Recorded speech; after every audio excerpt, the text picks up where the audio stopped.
Sir మీకు ఎట్లాంటి health issues ఉండే? నేచర్ మంత్రాన్ని ఎట్లా ఫాలో అయ్యారు మీరు? అంటే నాకొక 26 సంవత్సరాల నుంచి షుగరు పెరిగింది.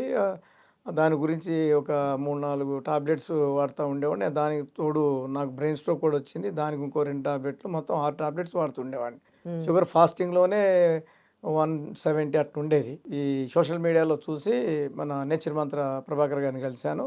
వారు ఒక డైట్ ఇంటికి పంపిస్తున్నారు ఉదయం, సాయంత్రం. హ్మ్. అది తినటం వల్ల ఒక 15 రోజుల్లోనే బెనిఫిట్స్ వచ్చింది. కొంచెం షుగర్ తగ్గుతా ఉంది. హ్మ్. అప్పుడు తగ్గుతుంది గదా! మరి అని ధైర్యం చేసి వారిని అడిగితే టాబ్లెట్లు తీసేయమన్నారు. ఒక్కొక్కటిగా అన్ని టాబ్లెట్స్ వితిన్ 1 వీక్‌లో తీసేశాను. షుగర్ ఇప్పుడు ఫాస్టింగ్ 125, 120 ఉంటుంది. ఒక 10 రోజులు మ్యాంగో సీజన్‌లో రోజుకొక మ్యాంగో తిన్నాను. హ్మ్. అయినా గాని షుగర్ ఒక 10 పెరిగింది గానీ, హ్మ్. ఏది 120 నుంచి 130కెళ్ళింది. మళ్ళీ తర్వాత మళ్ళీ 125కి వచ్చేసింది. హ్మ్. టాబ్లెట్లు తీసేసినా కూడా షుగర్ తగ్గింది. కాబట్టి నేచర్ మంత్ర ఎంతో బెనిఫిట్ ఇచ్చింది.